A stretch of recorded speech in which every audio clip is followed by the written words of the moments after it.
Perfect. Well, good evening, everyone. My name is Morgan Whaley, and I work within the admissions office here at St. Mary's College of California. Not only do I work here, but also I'm a double alum, so I know what it's like to to know what's happening on campus, and especially now more than ever. Tonight we have an array of different speakers who are going to give you some insight into what that will look like, or what that looks like currently on campus, and what students are able to participate in. Tonight, if you do have any questions, you're more than welcome to submit those via the chat. If you rather voice your question, we'll leave a Q&A portion at the end, so you'll be able to unmute yourself and ask any questions that you have. At this time, I'm going to go ahead and pass it to you, Evette. Great, thank you, Morgan. Well, good evening, everyone. I believe I don't know where folks are coming from, but I am specifically here on campus in the very picture that you're seeing right in front of you in my office, zooming in from Moraga. So welcome and thank you all for participating this evening. My name is Evette Castillo Clark, and I am St. Mary's College's Dean of Students.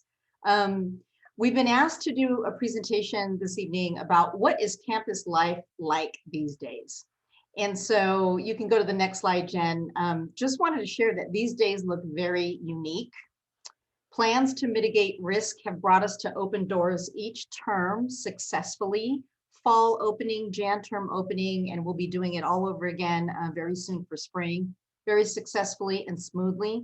The staff today on the Zoom call helping present what life is like these days as a Gale are student involvement leadership, representing that office is Zach Tedrow.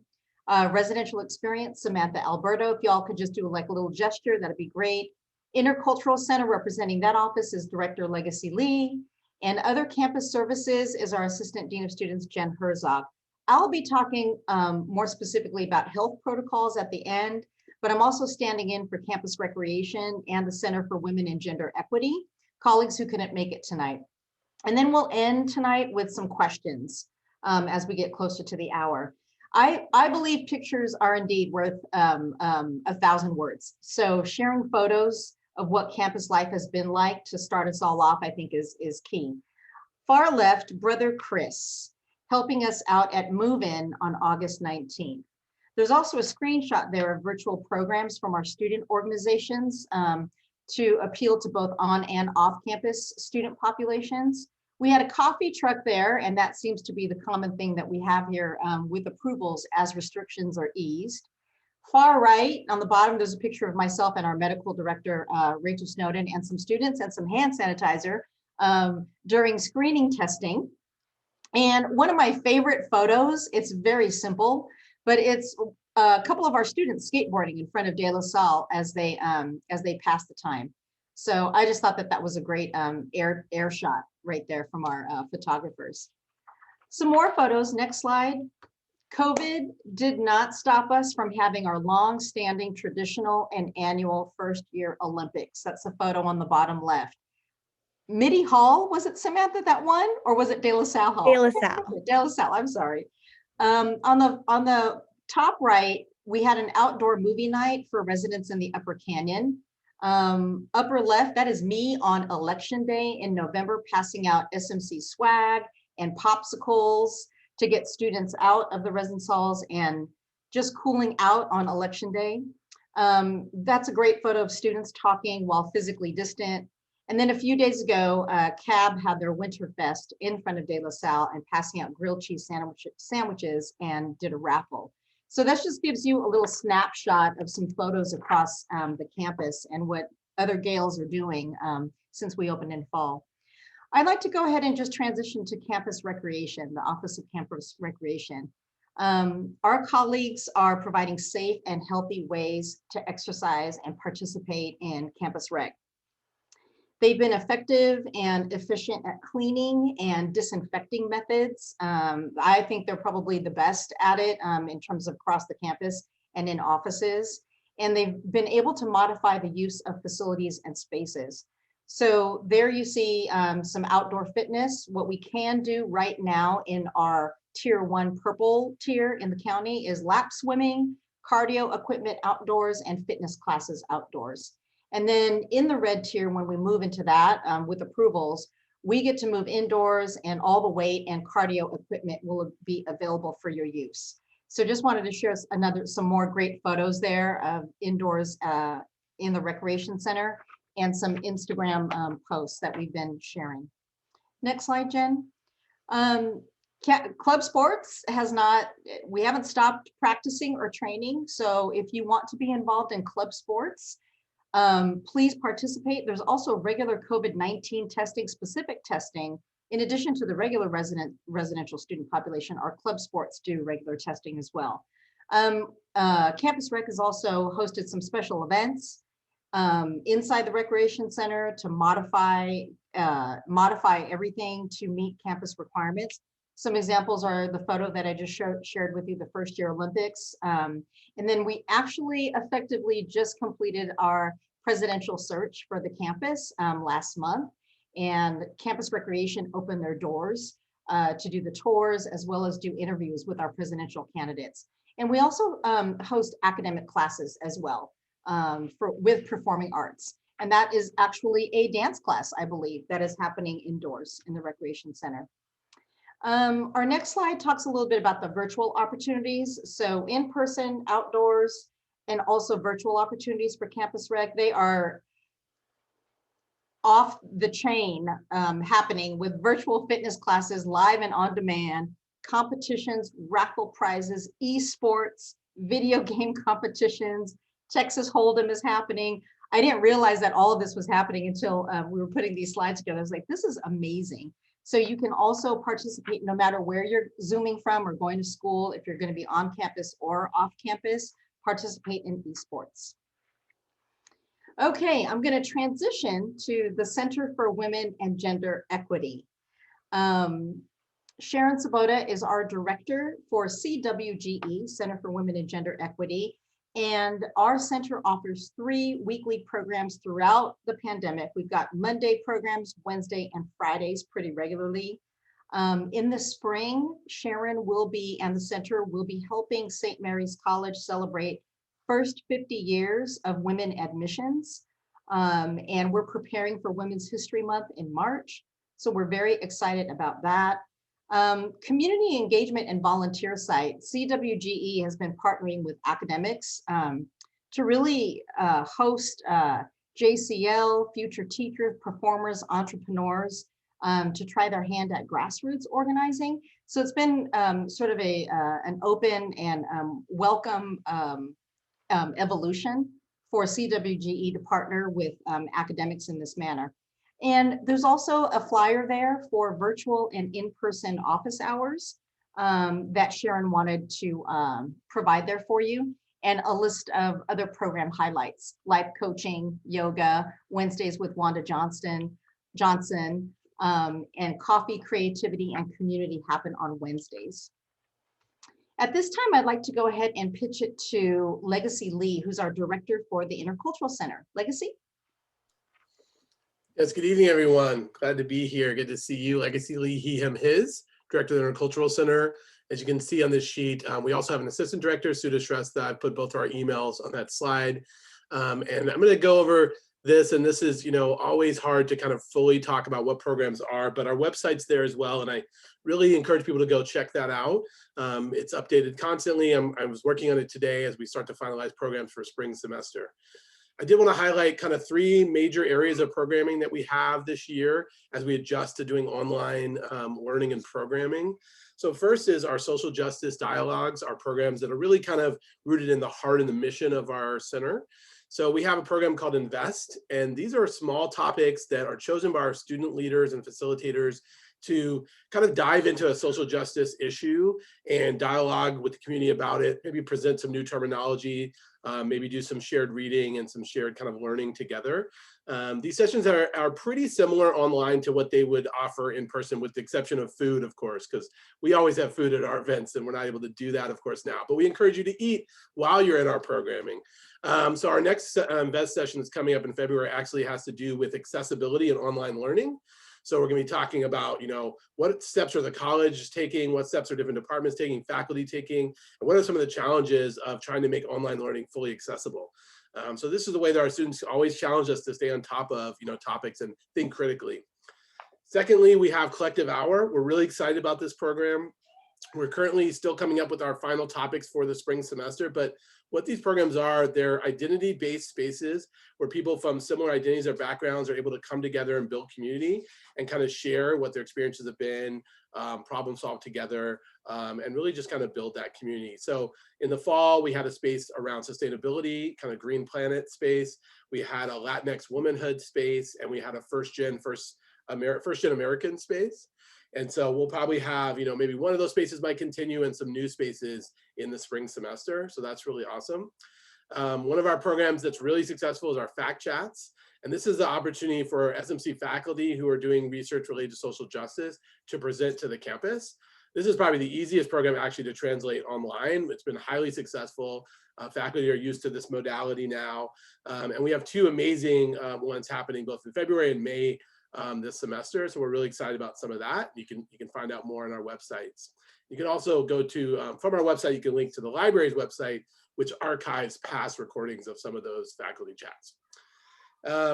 Next, we have our cultural programs. So traditionally in the spring at St. Mary's, students would be able to go to these awesome cultural nights, which are one night where different cultural groups are able to showcase their culture through food, dance, song, spoken word. We're not able to, of course, be in person in that way this year, but we are able to offer some virtual programming. And so each of their 6 cultural groups that we highlight on our campus will have a whole week where they'll be putting on different virtual programs. So there might be something at 12 o'clock on a Monday, 5 o'clock on the Tuesday. There might be 5 events one week. There might be 10 events one week. So it's really up to the students who are planning to do this. And we're just working on finalizing those calendars now. So more information to come. That's open. That's something that folks can, wherever you're at, if you can access our website and find those links, you're welcome to come, even if you're not even on campus yet or haven't joined the community. Cultural graduate celebrations. This year, we aren't able to do our large celebrations, but we are going to have web pages as part of the virtual commencement website. And so those students will be highlighted. And so information's coming out soon, and students are able to buy sashes that represent their kind of ethnic heritage, countries of origin. And this year, we're actually gonna be able to pay for those sashes for them. And they'll be able to, get those sashes in the mail, take their graduation photos and still upload that and try to get some of the aspects that you would have in a normal year, right? And then lastly, we have Feel Good Friday. And we do some social programs too, although we're very mission driven. We like to also make our space just feel like a safe space for everyone on campus.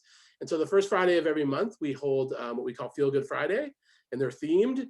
The one in February is going to be called Field Day Friday, and it's going to have a lot of like big games that, we can't do in a big field, but that we're kind of trying to do in Zoom rooms and like that. So these are just stress-free events where you come. We always have raffle prizes. We work with different diversity organizations to host them.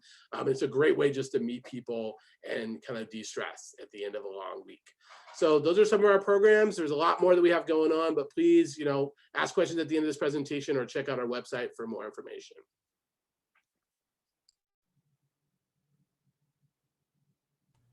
Thank you, Legacy. That was great.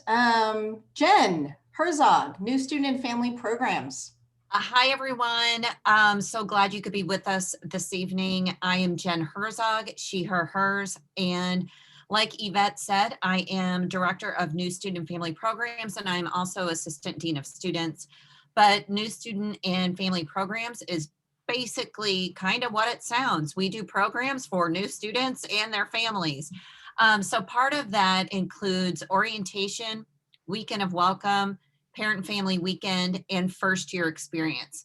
So first year experience, part of what we do there is a series of programs called First Year, First Six, which is all kinds of things that happen the first 6 weeks that students are on campus. So this year, most of that was virtual, including weekend and welcome and orientation were virtual. But one of the things that we really wanted to do was get students connected to campus, introduce them to faculty members and instructors, campus resources, and most importantly, get you all connected with each other, because community is such a big part of who we are at St. Mary's. And we really want to help facilitate the building of that community. And so that's really kind of what we do.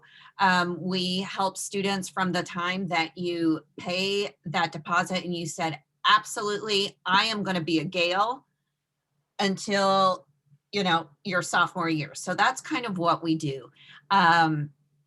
And a variety of things. And so with that, I'll turn it back over to Evette. You will hear from me a little bit later. Great. So as students are onboarding and coming in, we're going to transition to the residential experience. So living on campus is Samantha Alberto, our Assistant Director of Residential Experience. There's a lot of information here that she's going to share in a couple of slides. Yes, thank you, Evette, for that introduction. Hi, everyone. Welcome. As Evette mentioned, I'm Samantha Alberto, she, her, hers, Assistant Director of Residential Experience. I'm also an alum of the college, similar to Morgan. And I share this fun fact with everyone that I've lived in all 22 residence halls on campus throughout my time here. So that's, if you have any questions at all about living on campus, I am probably the best person to ask. So my role is really tied with the mission of residential experience, which is to create a home away from home on campus and develop a safe, engaging, and inclusive environment. So through our staff resources and programming initiatives, our office works to intentionally foster an environment that promotes like a holistic growth of each resident. It's very normal for students to live in residence halls with the Christian brothers, clergy, staff, faculty like myself, who serve as a RD on campus, and also resident mentors on campus as well. And our main purpose as RDs and RMs is to supervise on-campus resident advisors and also provide residents an extra layer of support. We also like to do things in a typical year like cook for residents, engage with them, and then also provide them resources and connect them to the resources that campus has to offer. So in working towards our goal to build community, that word community is going to come up constantly as you are a student on campus. Residential staff develop and implement a lot of programming initiatives about either living on campus or resources that are available to residents. And they're always really engaging with residents through social programs, educational programs. This also includes like baking nights, virtual watch parties, online games, and a lot more. We also have the Residence Hall Association, which is a student-led group that advocates for resident hall improvements, as well as engages with the residential community through like social media. They're really heavy on the Instagram these days, social media, town halls, and a lot more. We also have living learning communities. Although I feel like these residence halls and the communities are pretty small, living learning communities offer like themed housing, and students are able to connect more with each other, learn about their faith through the Lasallian community, or if they've studied abroad or are international, for example, they can live in the I House. So we also offer those types of living quarters, I would say, so that students can engage more with each other in that respect. Next slide, please.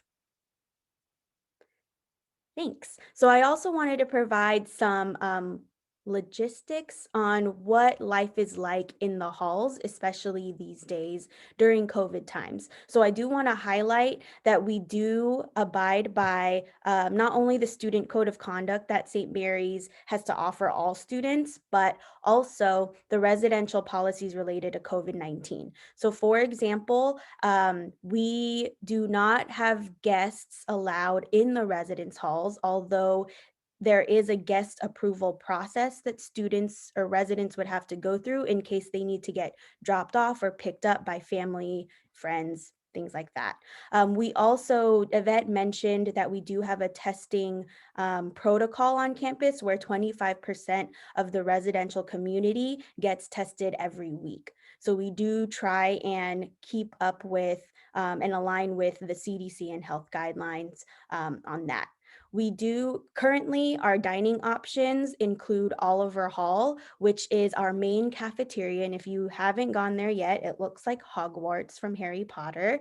And it's a grab and go style where in a typical year, it's usually buffet. But right now folks are able, like residents are able to have grab and go options, and they can also order food and dining through the Bite app, which is like online ordering, similar to like a delivery service, except you actually have to go and pick up your food items. We also work closely with Sodexo to carry out a lot of Gale Global food truck options, where they the truck that you could see in the picture, the blue truck with Fernando, he actually will be at different sites on campus and provide either lunch or late night food options for students. And sometimes they're really fun foods like taco, like the taco truck. They sometimes also offer like carnival foods like corn dogs and things like that.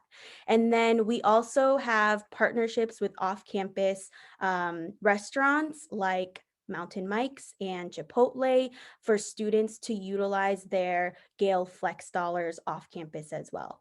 And I also want to highlight different amenities on campus that our residential students have access to, like the private mailboxes for residential students. They're kind of similar to a PO box, but students are able to order things online, get it delivered to their private mailbox. We also have Amazon lockers on campus. So in case students need that 24/7 service, they can totally do that. Students are able to bring their cars onto campus. However, there is a parking permit that you would need to obtain from public safety. And so that's also available. And then we also have a lot of on-campus and in-person resources available. And there is a website that I will provide a link to later in the chat where you can see what specific offices are available in person, virtually, and what their office hours look like. Okay. Thank you, Sam. That was perfect. That was great. We actually do have a question in the chat that might be related to the Global Gale. Do I need, and this is from Dahlia, do I need a meal plan to be able to get food from the Global Gale food truck? That's a great question. So you do not need a meal plan. They also, you could use your meal plan, you could use your Gale Flex dollars, you can also use cash or credit card or debit card. However you'd like to pay for your meal, you can use that. Great. Okay, thank you, Sam. I think we're going to go ahead and transition to the next slide, and that would be Zach Tedra representing student involvement and leadership. All right, thank you so much. My name is Zach Tedro, and I am the administrative assistant to Associated Students, which is our student government, and I am a staff member in student involvement and leadership. So I'm going to tell you a little bit about campus activities right now and kind of what things are virtual and in person and what to expect in the spring. So most of our programs have been virtual. The Campus Activities Board, which is a student-run organization planning campus-wide activities, they've been doing a great job with virtual programming. Game nights, they did an Among Us night and a trivia night. Q&As, recently they had Christy Lukasiak from Dance Moms come for a Q&A. They do lots of social media contests and prize giveaways. So they've been very active virtually, and they've really been a great resource for keeping students connected with each other. Our student orgs are also still operating even in a virtual environment. So we have over 50 student organizations that are registered with Associated Students.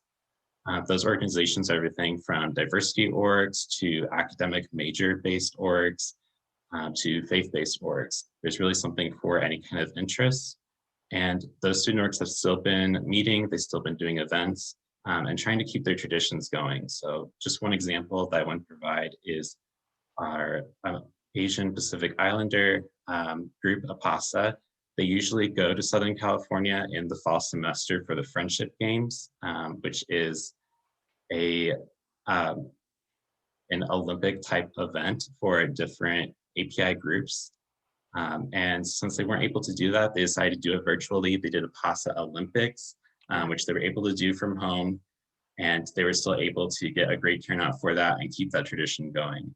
So our student orgs, they're still fully running and are here to provide spaces for you no matter who you are and what your interests are. We are planning on increasing our on-campus events in spring now that the regional stay-at-home orders have been lifted. One thing that we are currently working on that I already know about is food trucks. So last spring before COVID, we had started a Food Trucks Friday program. So every Friday, bring a different food truck onto campus, get everybody out and able to have something new. And we're excited to be able to do that again this spring. And so I've been working on getting food trucks and getting a schedule so that we can start Food Truck Fridays again next month and have that go throughout the spring semester. I did want to bring up the involvement fair, which is happening on the first community time of the spring semester, just a little over 2 weeks from now. That's on February 10th from 1 to 2:30, and that'll be on Discord. If you are a student starting in spring, plan to go to that. That is your point to connect with all student orgs, different departments across campus that have opportunities to be involved and to get you connected to the St. Mary's community. And so we're going to be hosting that on Discord. This will be our first time using that platform, but you'll be able to talk to student orgs and really get a better idea of what each org has been doing virtually. And then my last point was really just ways to find your community as a new student when you start, whether that's in spring or fall. We have on our SIL website an involvement quiz that we created. So if you go to our website, which is just the St. Mary's website /SIL, one of the 4 buttons at the top says involvement quiz, and that'll take you to a Google form, which will ask you some questions about your interests and just help us get to know you better. And then one of our student leaders will actually email you personalized recommendations for different opportunities to get involved or student organizations and how to contact them. That way we can help you figure out exactly what it is that you want to be involved with and really help you find that connection point, even if you're going to be virtual. Also, really recommend that you follow us on Instagram. The SIL Instagram is really like the one-stop shop for events on campus. We try to share what other departments are doing and what all students are doing. And that's really going to be your place to find out what's happening if you're on campus or if you're learning remotely. And we'll constantly be updating that on how things are going as we slowly move back onto campus as conditions improve. So yeah, that was everything that I had. Back to Evette. Thank you, Zach. Thank you so much. I have to punctuate and follow through what Zach says, that our student organizations have been the lifeblood of our campus in COVID. So student organizations and our student leaders, whether or not you want to be an officer or not, or be involved or participate or plan or create, it has been wonderful energy to see the student organizations keeping everything together and keeping the community that Samantha had spoken of earlier. So let's transition back to Jennifer Herzog. We want to tell you not only of the things to get involved in, but other campus services in terms of what life is like here on the campus. So Jen? Yeah, thanks, Evette. So the first 2 bullet points are some brand new initiatives that have started really this academic year in order to support students. So we have developed study spaces. One is on campus, one is off campus. So regardless if where you're studying, you have the opportunity to take advantage of these spaces. So I'll really talk about the Ream off-campus student space. It is located in Moraga, and it's really great because it is a place for students to go to connect to SMC Wi-Fi. There are printers. You can pick up books. In the fall, you could pick up science kits. I know that there was a geology class and students had to go there and pick up a bunch of rocks and stuff. And so it's really cool. There are also individual reservable study spaces there. And what is also really great is it has air conditioning. So in the fall, when it was smoky and it was hot, there was air conditioning there. So it was super. So we've replicated a space like that. You can see the picture there in the Dryden Study Commons. So it is a space on campus. Again, it's got air conditioning, it's got a printer, it's got some whiteboards, it's got soft seating, TVs, things like that. So really it's an opportunity for students to get out of their room and for a change of scenery. We do some prize pickups there. That's where Evette handed out her popsicles on election day and things like that. So we do have those two spaces available. Our library is doing curbside pickup. So that is no excuse to not get those books or articles or anything you might need from the library. And really great. They've got a lot of resources available to students. So if anyone is starting in the spring, the library will be available and talking about their resources at orientation this coming Friday. And if you're starting in the fall, we'll do some other events with them, whether or not it's at orientation or hopefully in person with very limited folks and socially distant. So hopefully we'll be able to do that. And a couple of things, just because we are maybe not necessarily able to see each other in person, it doesn't mean that our resources have stopped. Our resources and services to students are continuing. So the coaching session with success coaches through student engagement and academic success, those are virtual. Virtual counseling sessions. Career development has gone virtual. We also have 24/7 tutoring that is available. This is all the time. This was pre-pandemic. It's a company called Tutoring, and that is available to all St. Mary's students. And it's an online 24/7 tutoring service, I guess. And so it's really, really cool. So if you're studying at 3 o'clock in the morning and it's biochemistry, you can go on Tutor.me and find a tutor, right? And so that's a really, really great service for students. And I also want to talk about the Scoop. The Scoop is a weekly newsletter that gets sent to students. And so I've put a couple of pictures up here. So the picture on the left is a screenshot from this week's Scoop. This was just the section on clubs and organizations. And so it's broken up into sections, whether or not you are into mission and ministry, career development, clubs and orgs, whatever you want to do, it is located in there. And so I include all of the Zoom links, the times, all of those things. And I also included a screenshot of some staff because we are also doing virtual community building activities. We get that it's hard. We know that this is not how we want it to be, but we also have to make an effort to connect and find our community and engage with campus.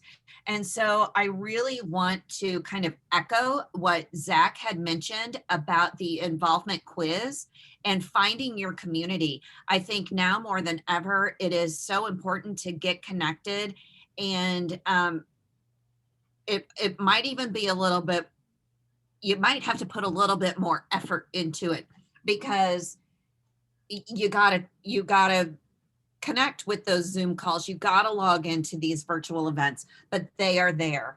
And these opportunities and resources, programs, services are there for you. And so I also want to give a shout out. You've heard a few of us talk about, we talk a lot in acronyms. And so RHA is our Residence Hall Association, and CAB is our Campus Activities Board. And I have been going on Instagram like crazy today because Campus Activities Board is hosting a Instagram pet pageant. And so people are uploading pictures of their pets. I can't even stand it. It's so amazing. And it's so good. And so I think, you know, that is a way for, it's another way for you and your family to connect with each other during this time, right? You've spent a lot of time with your pets. They're part of your family. And it's an opportunity for you to share that part of who you are with our community. And it's really great. And so that kind of, you know, if there's anything that you take away from this is that we are still providing the programs and services. And so it's all there for you to take advantage of. Yep. I love that. Pet pageant has become one of my favorite programs actually this Jan term. We have a question in the chat. Thank you, Jen. We have a question in the chat from Adrian Mark about what's the difference between student government and Campus Activities Board. Zach, can I pitch that to you to answer? Yeah. So actually the Campus Activities Board used to be part of our student government.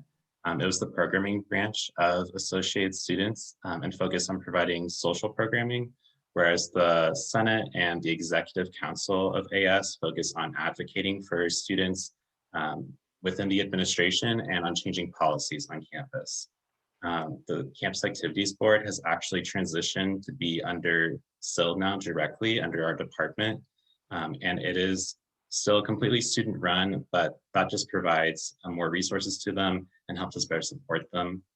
So Campus Activities Board, CAB, they're about events and social programming.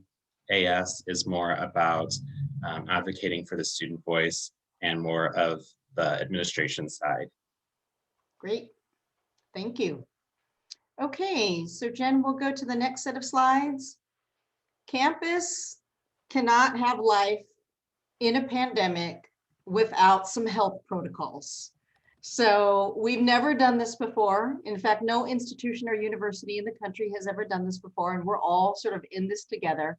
And I wanted to share that for in-person instruction and for living on campus, our success in this pandemic is largely due to the teamwork across key campus offices, and more importantly, our students. Students have had the flexibility, the care, and the concern for their campus community, their own self-accountability, and for caring for others. It's really contributed to the fact that we've had no on-campus student transmission and lower than average positivity rates. So we worked really hard to create a culture of a community of care and to mitigate the risk by following CDC, state, and county guidelines. So the first thing when you get to campus, or even when you're not on campus virtually, we need all campus community members to sign what's called the Gale's Wellness Pledge. I've had to do it. My husband, who lives on campus, I'm an RD as well, has had to do it. Faculty, students, clergy, Christian brothers, and your visitors all have to sign the Gale's Wellness Pledge. So read it, sign it, submit it.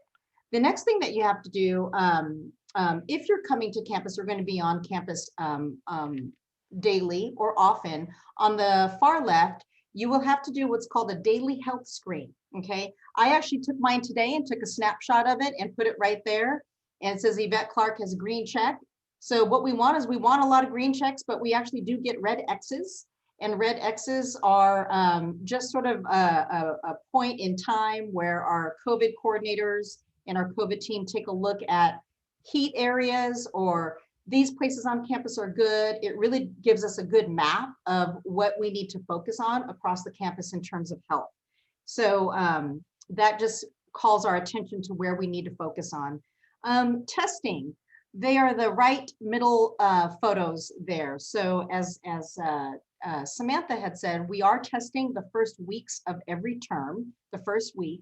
Okay. And then every Tuesday, I call it Testing Tuesday, we test 25% of the residential population. Okay. So there you see a photo of move-in from Jan term, dropping off your Bloom saliva test. That's when that was a few weeks ago. And then another student in screening testing there at the bottom. We also have what's called a residential care management program for quarantine and isolation students. So I want to mention the photo right in the middle. That is our Associate Dean of Students, Jim Shudo, who actually takes a van and transports students' belongings, not the students themselves, but the those who may be positive or exposed, takes their belongings to the quarantine isolation room. And we have had such a really good program where students who might be hunkered down for about 10 days actually get the attention that they need to get in and get out and incorporated back into our community. And then in the current purple tier 1 that we have a photo there. I took a photo of a student who is grab and go. Sam had mentioned that that's what we're in right now with our food. She is walking from Oliver Hall up the canyon to her room. And she allowed me to take that photo of herself and she's waving. But anyways, I just wanted to share just sort of what the health protocols look like these days on our campus and what life is like. Okay, do we have any questions in the chat, Morgan, at this point? We do have a Okay. couple questions. I think Sam was going to take some campus housing questions that we got. Okay, great. So Yeah. we can move to the next slide since there are some questions. That's Morgan Whaley there when she was one of our students, and Morgan was actually on my Dean Student Advisory Board oh so long ago. So Morgan, I love this shot of any questions. So let's go ahead and just have at it. Do you want to do the ones in the chat first, Morgan, or the housing ones for Sam? I'll let Sam go ahead and go first, and then we'll dive into the rest of them. Thanks. Am I on mute? Oh, I'm good. Hi, y'all. So I did get some private messages, and then also I know that there are some folks asking which residence hall is the best to live in on campus.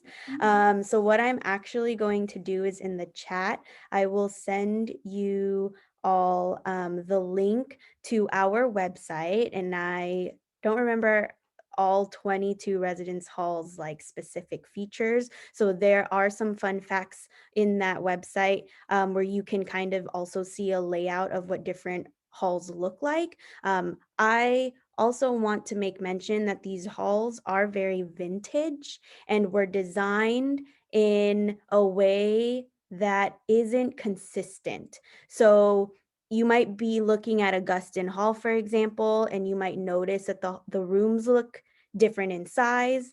Yes, that's true. That definitely could be. So I want to just make mention of that because everything varies in size. That's another reason why the housing office and residential experience doesn't necessarily have like a specific room size available to provide you. So just be mindful of that. And then there's also a YouTube video and other videos and links in this link that I'm going to share with you all if you want to learn more and kind of do a virtual campus tour. So I just wanted to say that. Thanks. And then another question that we got in the chat is a student was wondering what the difference is between participating in student government or, the difference between campus activities board. I think we covered that one, Morgan. Zach can answer that one. Yep. No, but I mean, is there any links that we could provide the students in the chat for that as well, in terms of if they want to like register for associated students, or like in terms of next steps for them as well? Yeah, I'll put in the chat the link to the AS website. We actually will be doing elections in spring as well as in fall. And so if you want to get involved, you'll have opportunities to run for a position. Awesome. Yeah, that's just the easiest way, right? Clicking links nowadays. Great. Another question that had come in via the chat was, how big of a role does campus ministry play at SMC? So especially now, what does that look like in terms of the pandemic and possibly even moving forward? great question. I actually put the answer in the chat. Mission and Ministry Center is active and plays a large role in our programs and our operations of the college. So they run the famous Gale Pantry on and off campus. I don't know if they still deliver to Rame. Jen, do you know if they still deliver to Rame? They still do that? Okay. I think they are, you've got to follow them on Instagram because they are just alive and running on Instagram. There's so much communications there. They also provide liturgy, Father Michael Olawani, on the chapel lawn. On some days, it's not every Wednesday, but there are some days on Wednesday morning. And then they still do virtual mass on Sunday night at 8 p.m. I attended last Sunday and it was fantastic. So yes, great question. MMC is still a key office in this pandemic. And I also just want to mention that the admissions office is going to continue to have virtual events throughout the spring, and the Mission and Ministry Center are going to be participating in that in terms of like virtual breakout sessions and raffles and other fun things in terms of you getting to actually experience what they do for students. So we're going to kind of give you that insight to explore. Great. Sonia Durham is asking about vegan meals on campus. I don't know if anyone wants to answer that. Samantha? Yeah, so there are the Sodexo actually works with students to offer a variety of different types of foods, and if there are any accommodations and food restrictions that they need to be aware of, you can actually directly work with our chef. His name is Chef Gabe, and he is wonderful when it comes to sharing with you exactly what he can provide you with.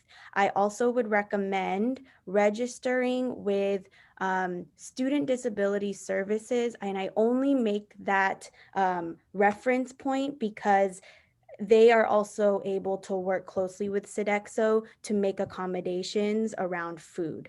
So I highly recommend that you also get in touch with them as well. Great. Good questions. Do we have any more, Morgan, that are coming through? I don't see any more here in the chat, but I do want to give everyone the opportunity, if anyone, would like to unmute themselves and ask any questions verbally, this would be a great time for you to be able to do that. Also, we know that we're kind of putting you on the spot, right? We're giving you a lot of information to digest at the end of a day, right?